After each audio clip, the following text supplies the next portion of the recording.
Please stand.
In the name of the Father, and of the Son, and of the Holy Spirit. Amen. The grace of our Lord Jesus Christ, and the love of God, and the communion of the Holy Spirit be with you all. And with your spirit.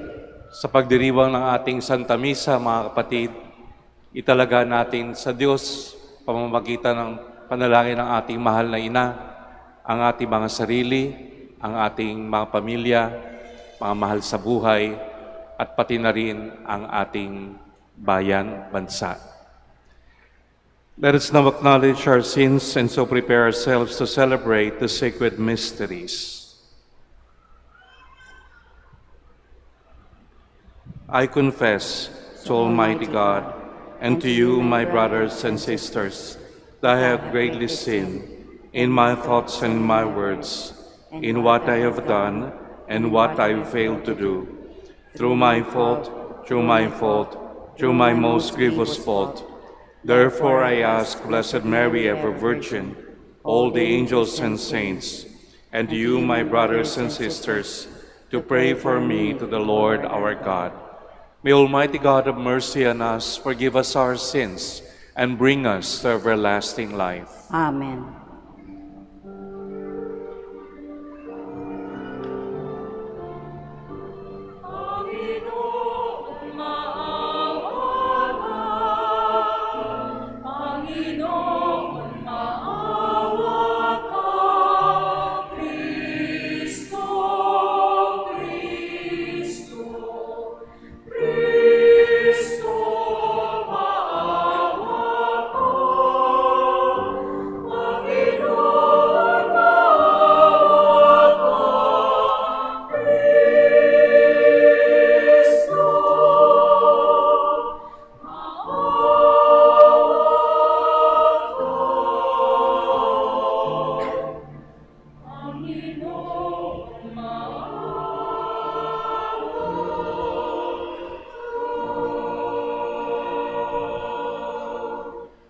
Papuri sa Diyos sa kaitaasan.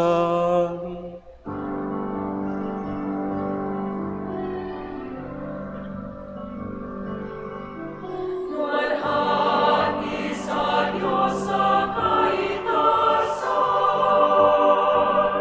at sa lupa'y kapayapaan sa mga taong may mabuting kalooban.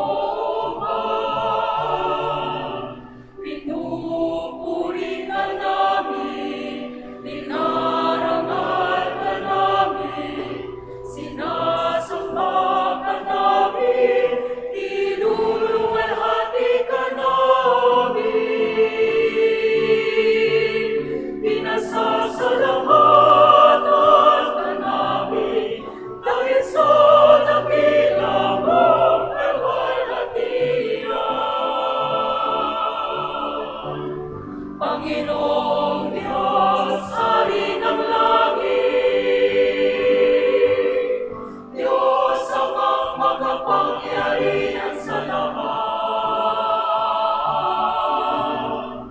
Panginoong Jesucristo, buktong na anak.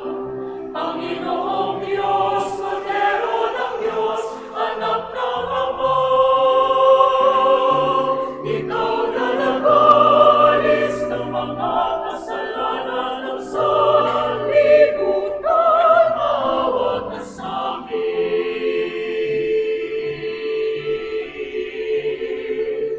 Tanggapin mo ang aming kahilingan, ikaw na naluluklok sa kanan ng Ama. Maawa ka sa amin.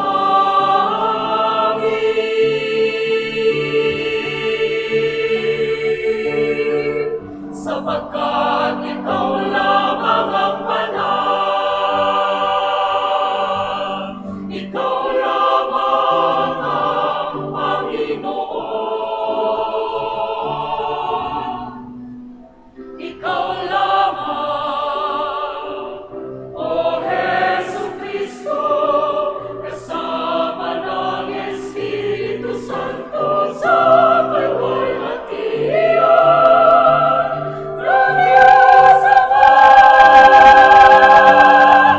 Amen.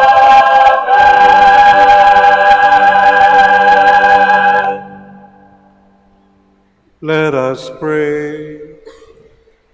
Lord, fill our hearts with your love, and as you revealed to us by an angel the coming of your Son in human form, so lead us through his suffering and death to the glory of his resurrection, who lives and reigns with you in the Holy Spirit, God forever and ever. Amen. Please be seated.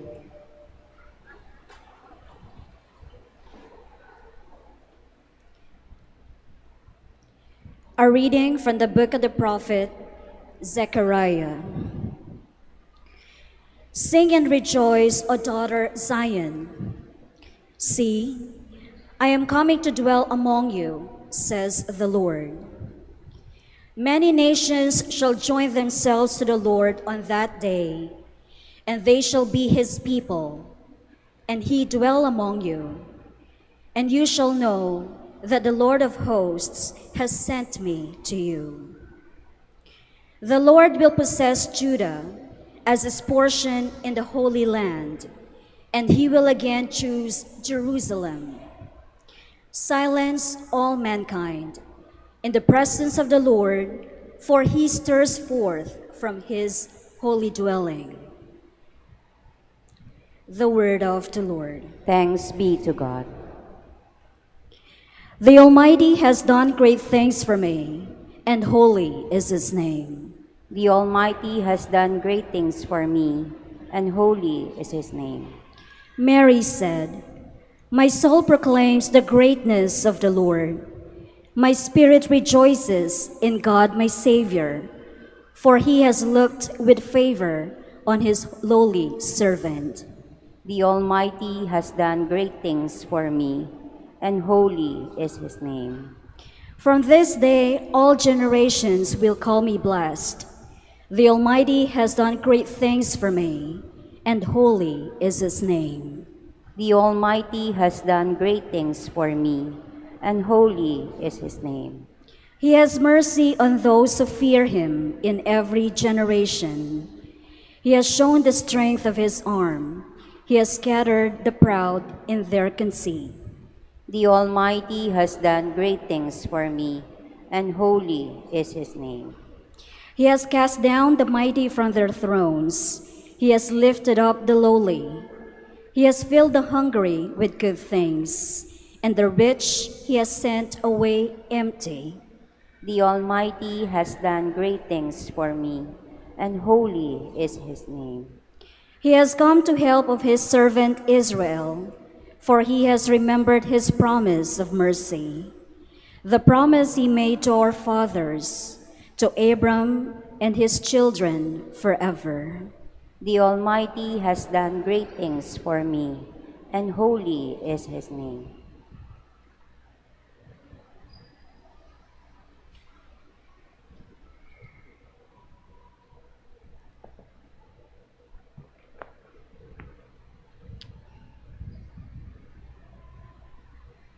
A reading from the Acts of the Apostles. After Jesus has ascended to heaven, the apostles returned to Jerusalem from the mount called Olives near Jerusalem, a mere Sabbath's journey away. Entering the city, they went to the upstairs room where they were staying. Peter and John, and James and Andrew, Philip and Thomas, Bartholomew and Matthew, James, son of Alphaeus, Simon the Zealot party member, and Judas, son of James. Together, they devoted themselves to constant prayer. They were some women in their company, and Mary, the mother of Jesus, and his brothers. The word of the Lord. Thanks be to God. Please stand.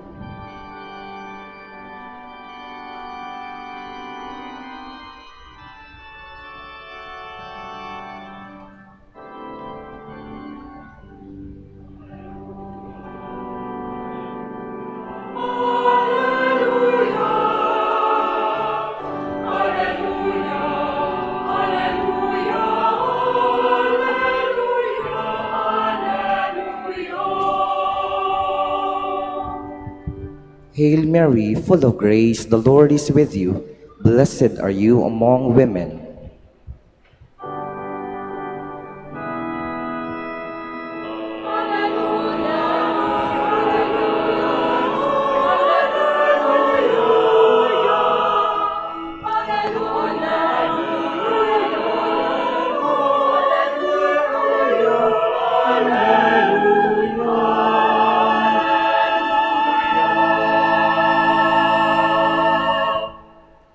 The Lord be with you. And with your spirit. A reading from the Holy Gospel according to Luke. Glory to you, O Lord.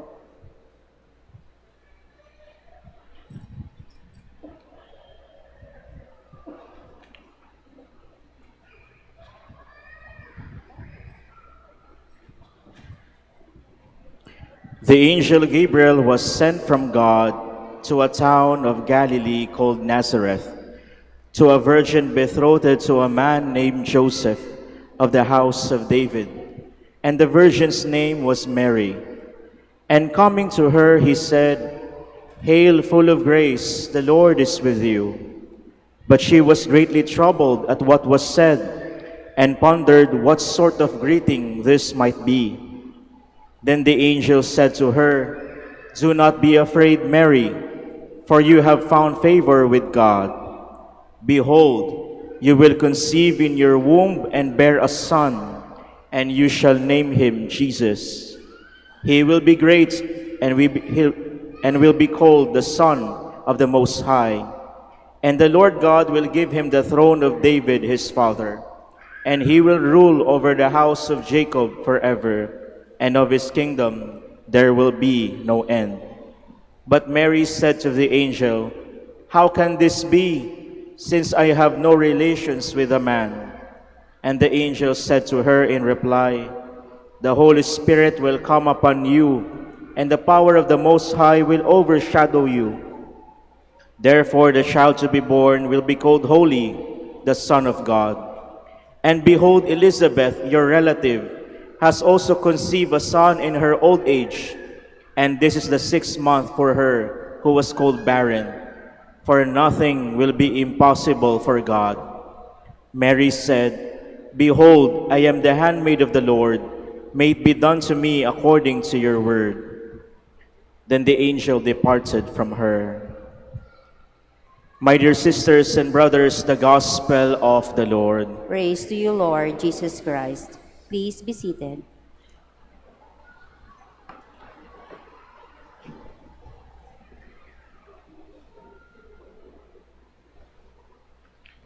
Magandang umaga mga kapatid.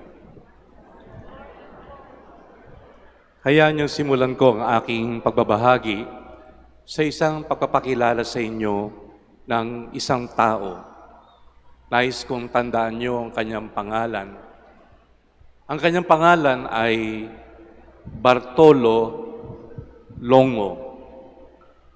Baka pwede niyong ulitin, Bartolo Longo.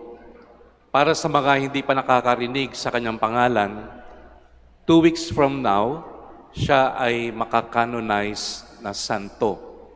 So siya ay isang biyato. At napakaganda ang laman ng aking pagbabahagi ay ang kanyang kwento at anong kinalaman nito sa ating buhay at sa ating pagdiriwang. Si Bartolo Longo ay isang Italiano, pinanganak noong 1841, namatay noong 1925. Siya ay pinanganak sa isang pamilyang sabihin natin ay debotong Katoliko. Tinitiyak ko pa kung siya ay nabinyagan. Pero deboto ang kanyang pamilyang Katoliko sa simbahan.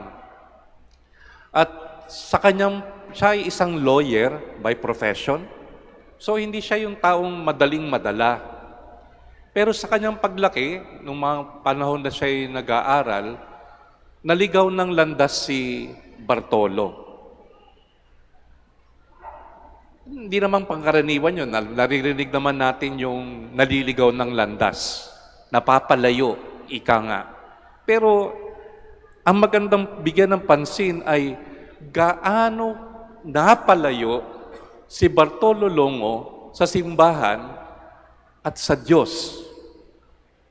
Ganito po kalayo, sapagkat siya ay naging satanic priest. Naging pari siya ni Satanas. So hindi siya yung naligaw lang ng landas, nagkaroon ng bisyo. Hindi. Naging consecrated siya kay Satanas, sinasambal ni Satanas, at siya ay naging very anti-church. Yung maligaw lang ng landas ay napakahirap ng bumalik, hindi ba? Iniisip ko, paano kaya? Siguro talagang antindi rin ng grasya ng Diyos na gumalaw sa buhay ni Bartolo. Pwede niyong i-google yan kung gusto niyo pang hanapin yung mga detalye sa kanyang buhay.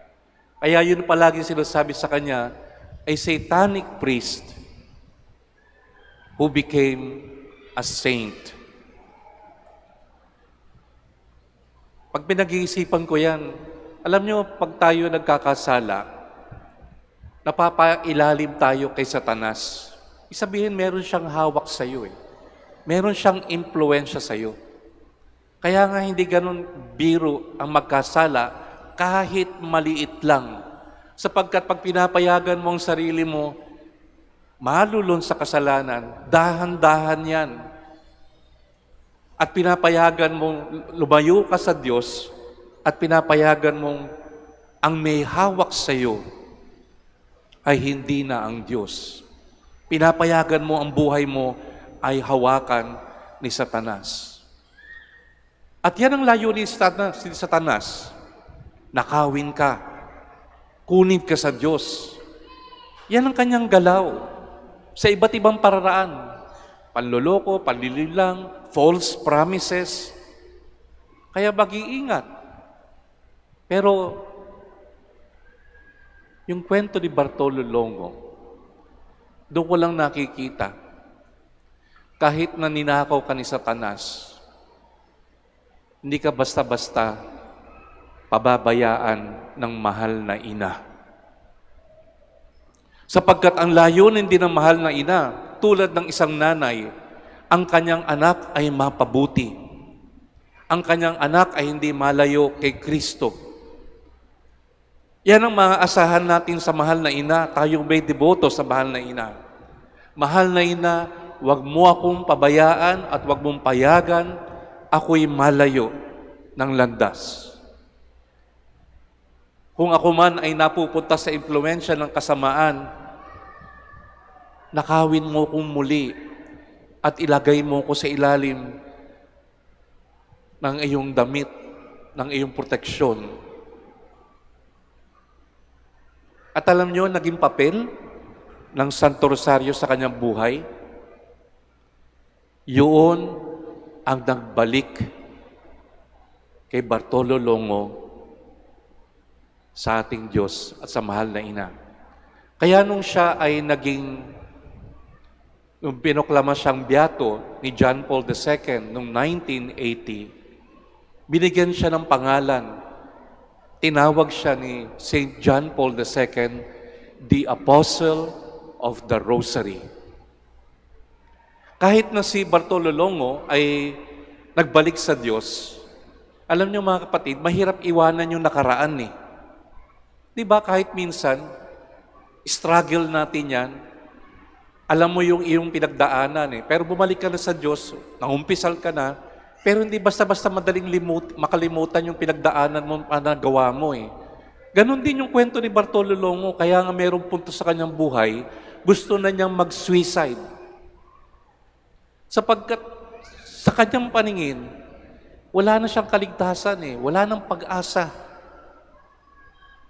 Kaya dito pumapasok yung sinabi ng Angel Gabriel kay Maria, for nothing is impossible with God. Tugon niya nung anghel kay Maria sa kanyang tanong, how can this be? Dumarating yung tanong na yan sa buhay natin, how can this be? May pag-asa pa ba ako? May kaligtasan pa ba ako? Makakabalik pa ba ako sa tamang landas? Matatakasan ko ba yung pinagdaanan ko? Siguro, magde-despair tayo eh. Parang wala na. Naintindihan natin yan, yung pinagdaanan ni Bartolo Longo. Nag-despair siya kasi kahit na ando na yung kanyang pagbabalik loob sa Diyos, pero yung hatak nung nakaraan, hatak nung kanyang mga nagawa, naiisip niya yung bilang satanic priest, yung kanyang mga na-impluensyang tao, hindi lang yung kanyang sarili, yung mga taong nailayo niya sa Diyos. Kita niyo yung dala-dala ni Bartolo Longo? Pero merong tinig sa kanyang kalooban na palaging umaalingaw-ngaw.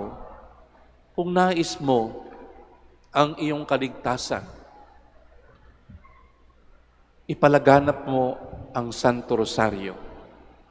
At yung buong buhay ni Bartolo Longo ay doon napunta. Naging misyonaryo sa ng Rosario. Katunayan, sa Pompey, sa Italy, ay merong isang simbahan, Shrine of Our Lady of the Rosary of Pompey, na itinaguyod ni Bartolo Longo. At yung shrine na yun, pag binabasa mo, ay parang, sabihin natin, parang kakambal, kapatid ng Manaoag, pero mas malaki lang ata yun. Kasi sabi, yun daw yung pinakamalaking dambana o simbahan na dinedicate sa Our Lady of the Rosary sa Pompey, Italy. At yung simbahan na yon ay naging sentro ng pilgrimage. At yung ating tatlong huling papa ay bumisita rito, kasama na ang bagong papa na magkakanonize sa kanya. At doon ay pinagmulan din ng pagbabago ng buhay at pagbadumbalik ng mga tao sa Diyos. Mga kapatid, ganong makapangyarihan ang panalangin na kaloob sa atin ng mahal na ina, ang Santo Rosario. Kaya, sabik na sabik akong ipakilala siya sa inyo. Sapagkat para pag dumating yung pagkakataon na yung mga tanong natin, nagde-despair na tayo, may pag-asa pa ba? Paano ba mangyayari to? Ang sabi ng banal na kasulatan na pinanghawakan ni Maria, for nothing is impossible with God.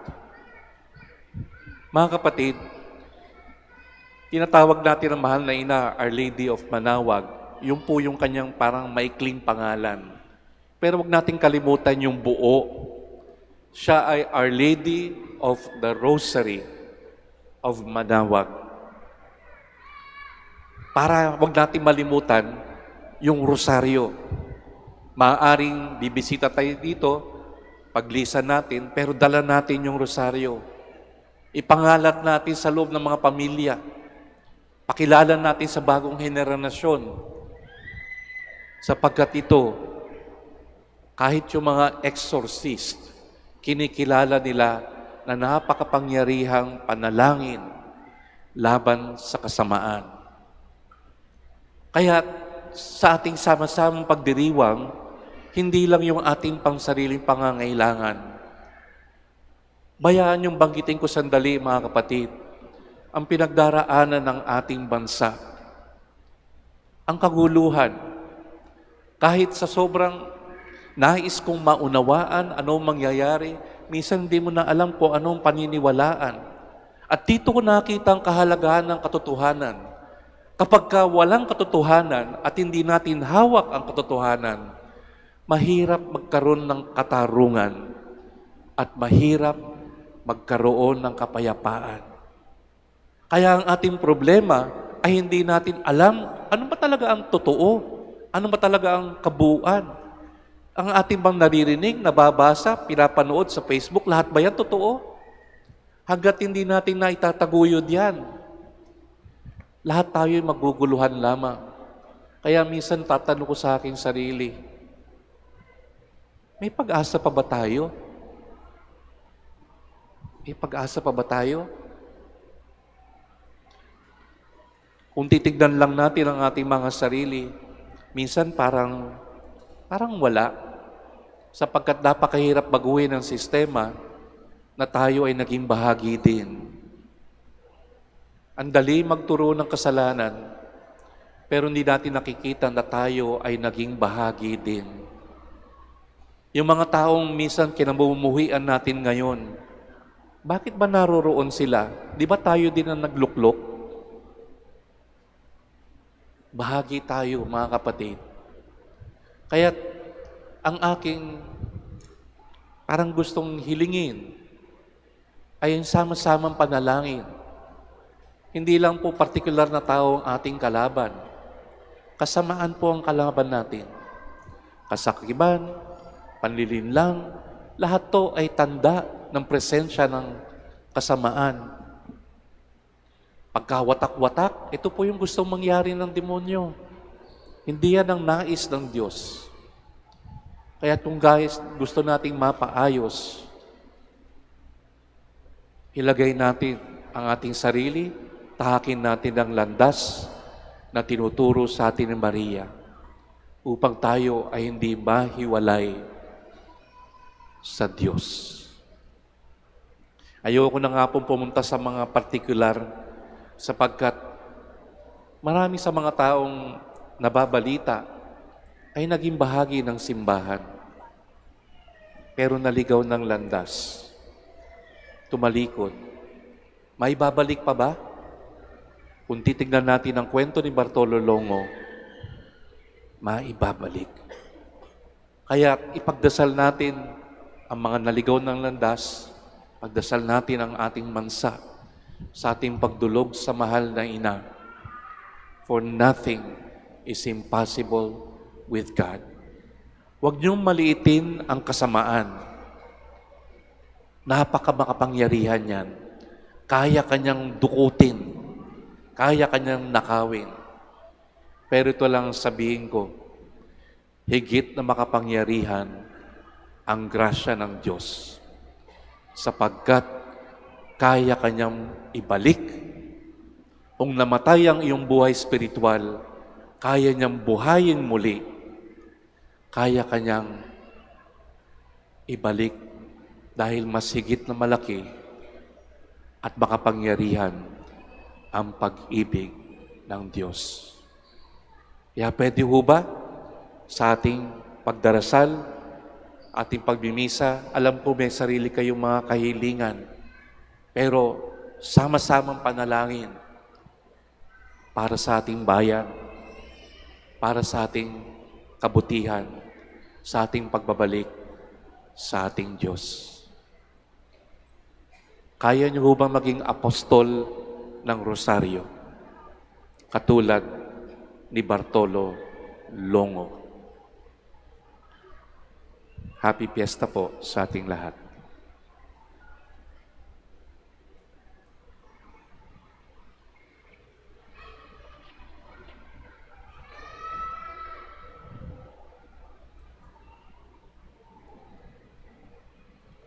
Please stand. Ipahayag natin ang ating pananampalataya. I believe in one God, the Father Almighty, maker of heaven and earth, of all things visible and invisible.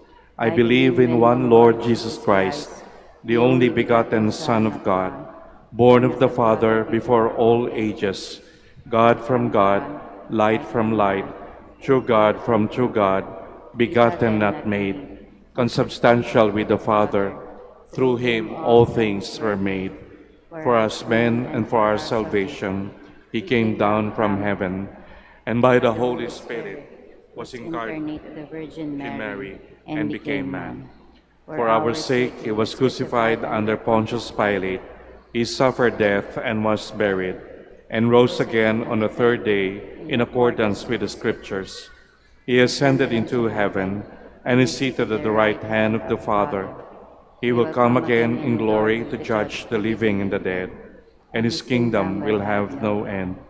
I believe in the Holy Spirit, the Lord, the giver of life, who proceeds from the Father and the Son, who with the Father and the Son is adored and glorified, who has spoken through the prophets. I believe in one holy, Catholic, and Apostolic Church.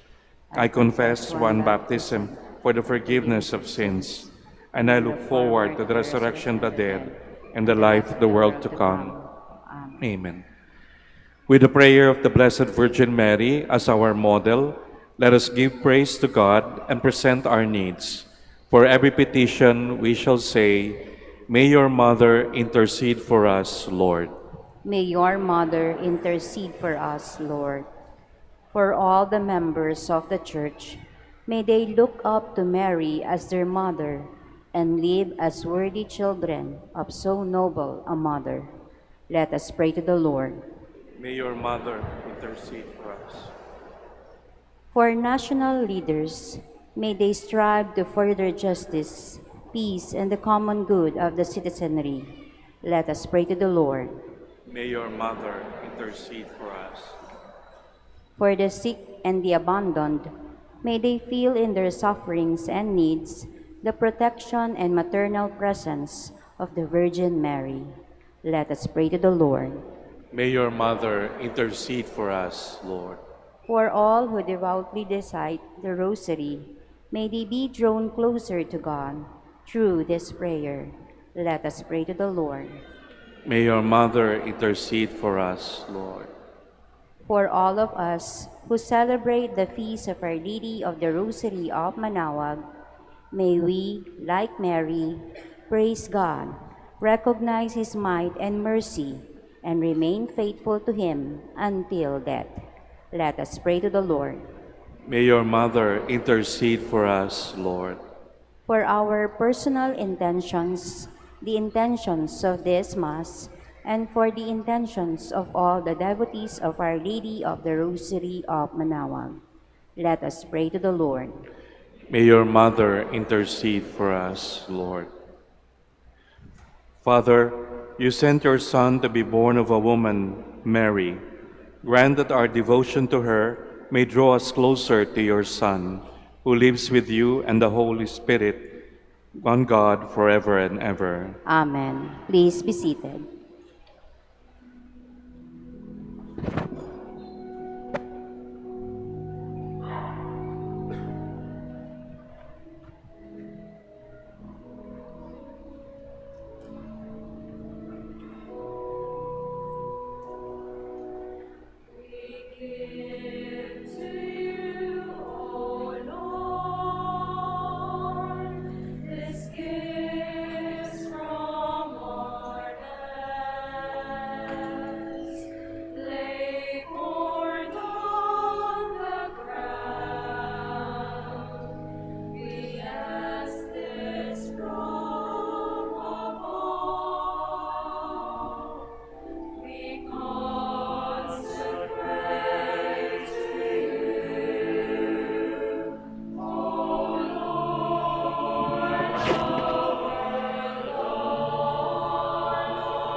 Pray, brothers and sisters, that my sacrifice and yours may be acceptable to God, the Almighty Father.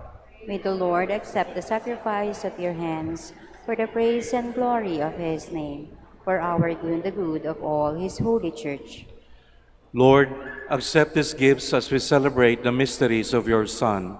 May we become worthy of the eternal life he promises, who lives and reigns with you forever and ever. Amen. The Lord be with you. And with your spirit, Lift up your hearts. we lift them up to the Lord. Let us give thanks to the Lord our God. It is right and just. It is truly right and just, our duty and our salvation, always and everywhere to give you thanks. Lord, Holy Father, Almighty and eternal God, through Christ our Lord. On this feast of the Blessed Virgin Mary, we praise, bless, and proclaim your name. Consenting to the divine word, Mary became the Mother of God. Embracing your saving will, she became the handmaid of the Lord. Devoting herself to the life and work of your Son, Mary cooperated in the mystery of redemption. Because of this, she stands before us, Mother and Model of the Church. Now gathered by the Spirit, with one voice we join with Mary and all the saints in the triumphant hymn of praise.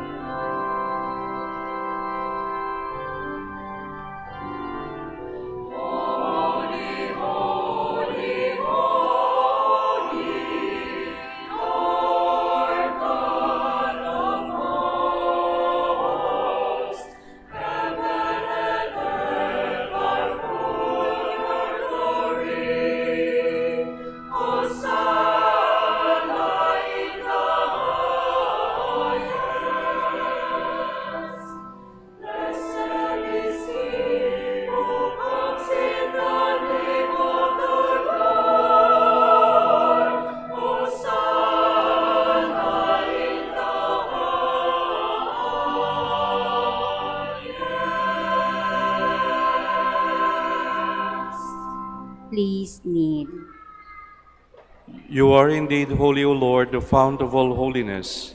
Make holy, therefore, these gifts, we pray, by sending down your Spirit upon them like the dewfall, so that they may become for us the body and blood of our Lord Jesus Christ.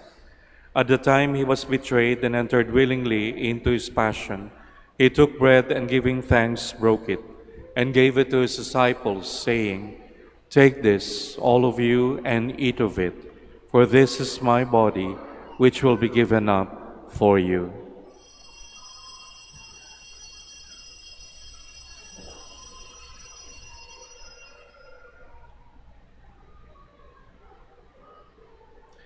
In a similar way, when supper was ended, he took the chalice, and once more giving thanks, he gave it to his disciples, saying, "Take this, all of you, and drink from it, for this is the chalice of my blood, the blood of the new and eternal covenant, which will be poured out for you and for many for the forgiveness of sins.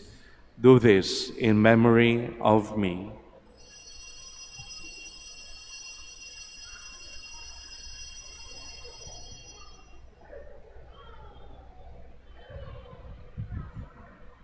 The mystery of faith. Save us, Savior of the world, for by your cross and resurrection, you have set us free.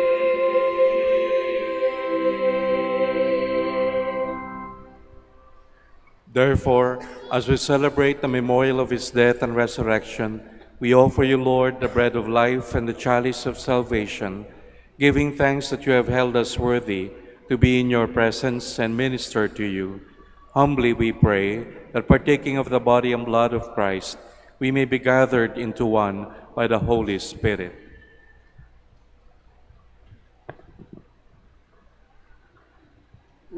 Remember, Lord, your church spread throughout the world and bring her to the fullness of charity.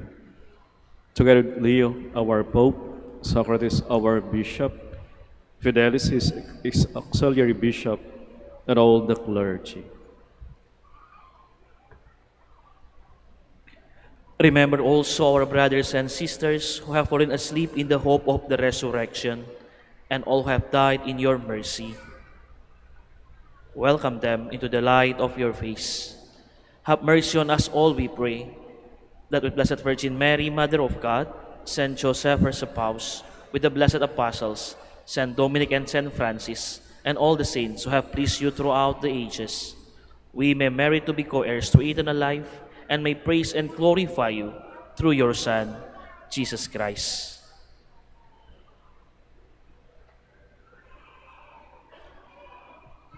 Through him and with him and in him, O God, Almighty Father, in the unity of the Holy Spirit, all glory and honor is yours forever and ever.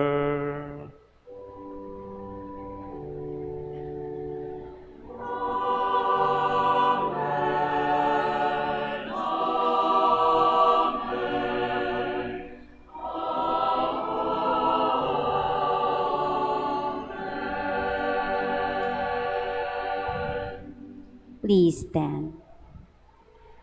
As one people, with one voice and with one heart, let us ask the Lord to deliver us from evil.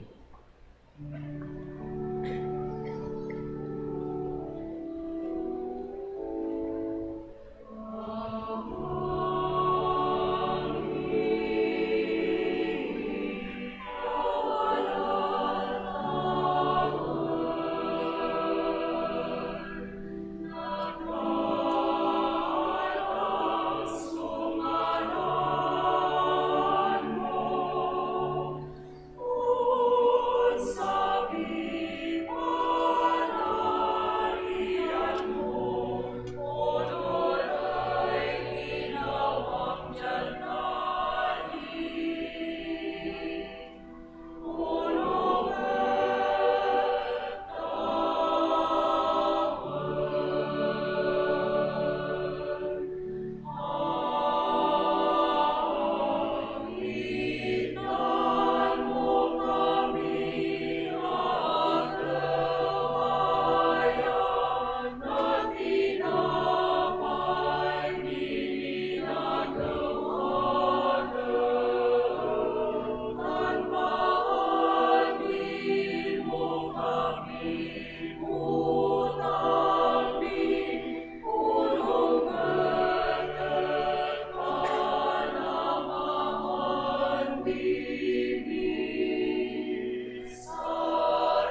Deliver us, Lord, we pray, from every evil.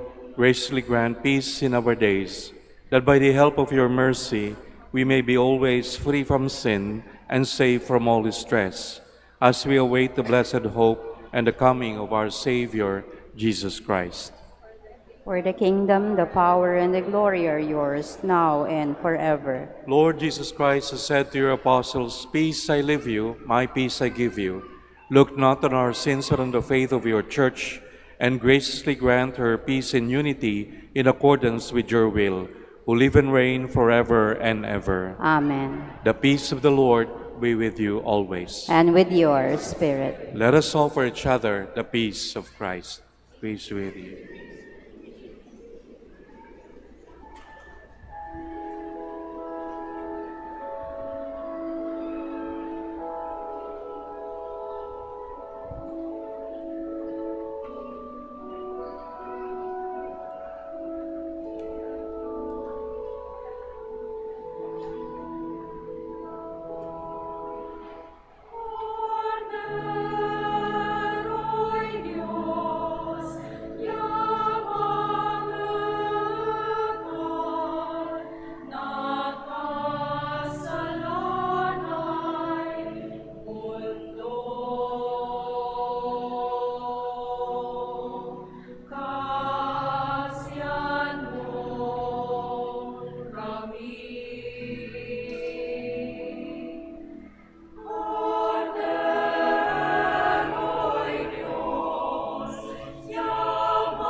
Please kneel.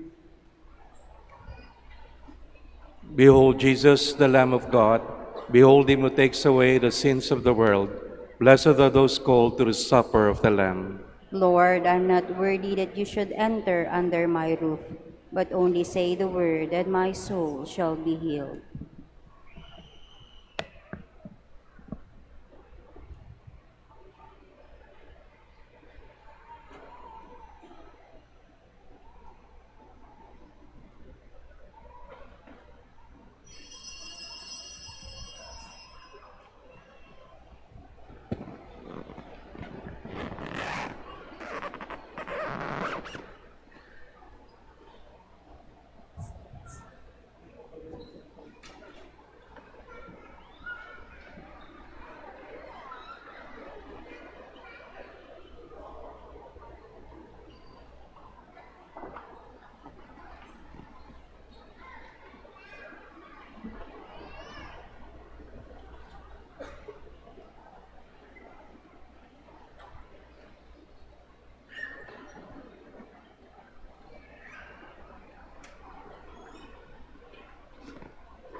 search for greater meaning and answers to our deepest questioning. Beneath relentless faith, boundless hope, surrendering love. Behind our trust that all things will be better, that peace will reign and mercy will prevail. Deep in our hearts, in our souls, in all we are, dwells God, eternal God, self-giving God, all-powerful Lord,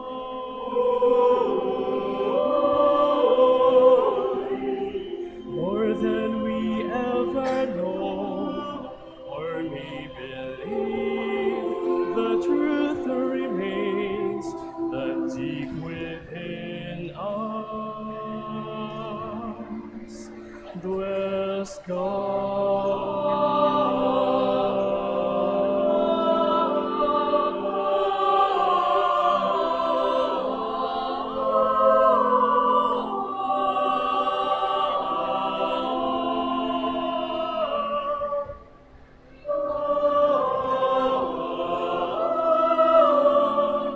Behind the deep regret for all our failings and hunger for the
Pasio Christi conforta me, o bone Iesu exorti me, in tavo nera tua,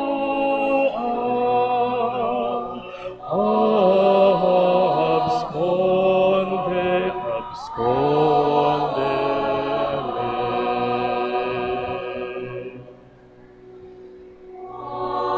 Anima Christi sanctifica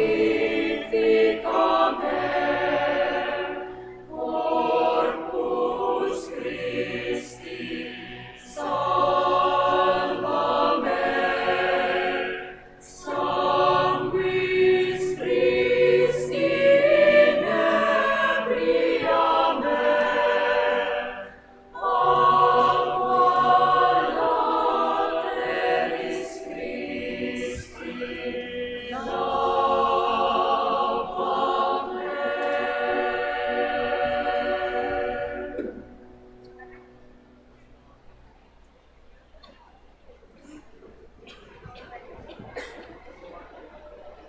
Please stand.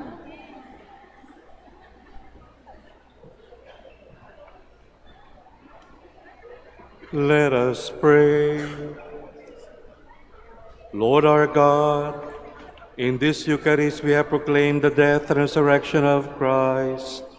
As we ponder the same mysteries in the Rosary, help us to proclaim them to your people. We ask this through Christ our Lord.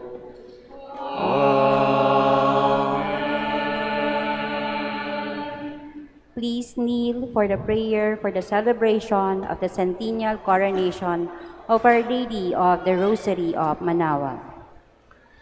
Almighty and loving God, we offer you our praise and gratitude as we celebrate the centennial anniversary of the canonical coronation of Our Lady of the Rosary of Manaoag.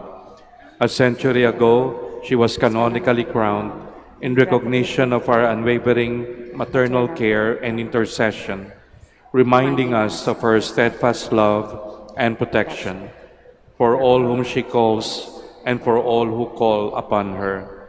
We honor Our Lady, Inang Maria, our Mother crowned in glory, who always leads us closer to you. Her unwavering faith encourages us to trust in your divine providence, and her profound humility calls us to walk the path of holiness in the footsteps of your only begotten Son and her beloved Son, Jesus, our Savior. On this sacred occasion, we pray for the grace to embrace her virtues, to find her guidance as a beacon of light in moments of trial, and to strengthen our devotion to her by nurturing profound hope as we journey together in faith. May this celebration deepen our bond as a people whom you have called in this blessed place of Manaoag, and renew our commitment to serve you and our neighbors with love and compassion. Through the intercession of Our Lady of the Rosary of Manaoag, the beloved protectress and patroness of the province of Pangasinan, may our lives be filled with your blessings, and may we always glorify you in our words and actions. We ask this in the name of your Son, Jesus Christ, who lives and reigns with you and the Holy Spirit, God, forever and ever. Amen. Our Lady of the Rosary of Manaoag, Pray for us. Please be seated for the words of thanks. The Minor Basilica of Our Lady of the Rosary of Manaoag would like to thank Very Reverend Father Filimon de la Cruz Jr. OP for presiding over our Holy Mass today. Father, as a sign of our gratitude, please accept this token from the Minor Basilica of Our Lady of the Rosary of Manaoag.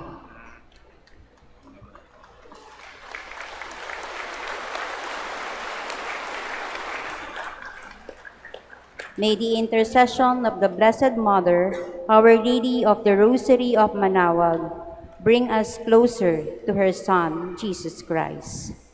Announcement. Dear devotees of Our Lady of Manaoag, the minor Basilica of Our Lady of the Rosary of Manaoag shall celebrate its Rosary Feast today, October 5, 2025. Masses are scheduled at 5 a.m., 6 a.m., 7:30 a.m., 9 a.m., 10:30 a.m., 12 noon, and 4 p.m. with His Excellency Bishop Ramon Bejarano Didi, Auxiliary Bishop of the Diocese of San Diego, California, United States of America, as presider of the Holy Mass to be concelebrated by His Excellency Socrates Villegas Didi, Archbishop of the Archdiocese of Lingayen, Dagupan, Dominican Fathers, and Diocesan Priests. Immediately after the Mass, we invite you to join the grand procession and witness the enthronement of Our Lady of the Rosary of Manaoag. You may participate in our liturgical celebration online through our website www.manaoagminorbasilica.org and Facebook page Minor Basilica of Our Lady of Manaoag. Thank you very much for your continued support. God bless you. Please stand. So maraming salamat po sa inyong pakikibahagi sa ating Fiesta Mass at sa inyong pagdalaw dito sa dambana ng mahal na Ina ng Santo Rosario ng Manaoag. Tayo po ay maghihiwa-hiwalay pagkatapos nito. Pero konting habilin lang po, abangan nyo po yung pagtatalaga bilang santo ni Bartolo Longo sa October 19. Maganda po ang kanyang kwento para sa ating lahat. Nothing is impossible with God. Pangalawa, maging apostle po tayo ng rosaryo. Huwag po natin iwan yung rosaryo dito. Ipakalat po natin, pakilala natin ang panalangin ng mahal na Ina. At ikatlo, kahit tayo magkakahiwalay sa ating pagdarasal, ay sana sama-sama tayo magdasal para sa ating bayan. The Lord be with you. And with your spirit. Bow your heads for the blessing. May God, through the childbearing of the Blessed Virgin Mary, willed in His great kindness to redeem the human race, be pleased to enrich you with His blessing. Amen. May you know always and everywhere the protection of her, through whom you have been found worthy to receive the author of life. Amen. May you who have devotedly gathered on this day carry away with you the gifts of spiritual joys and heavenly rewards. Amen. Amen. And may the blessing of the Almighty God, the Father, and the Son, and the Holy Spirit come down on you and remain with you forever. Amen. Go in peace and announce the gospel of the Lord. Thanks be to God. We shall now have the prayer for the blessing of the sick and prayer for the blessing of the rosaries and other religious articles. Manatili lang po kayo sa lugar nyo. Mamaya po ay merong iikot upang basbasan kayo ng holy water po. Prayer for the blessing of the sick. Lord and Father, Almighty and eternal God, by your blessing you give us strength and support in our frailty. Turn with kindness toward our sick brothers and sisters. Free them from all illness and restore them to health. Through the intercession of Our Lady of the Rosary of Manaoag, so that in the sure knowledge of your goodness, they will gratefully bless your holy name. We ask this through Christ our Lord. Amen. Prayer for the blessing of rosaries and other religious articles. Blessed be your name, O Lord. You are the fount and source of every blessing, and you look with delight upon the devout practices of the faithful. Draw near, we pray, to these your servants, and as they use the symbols of their faith and devotion, these rosaries, images, candles, oils, and other religious articles, grant that they may also strive to be transformed in the likeness of Christ your Son, who lives and reigns with you forever and ever. Amen. Amen. Our Lady of the Rosary of Manaoag, Pray for us.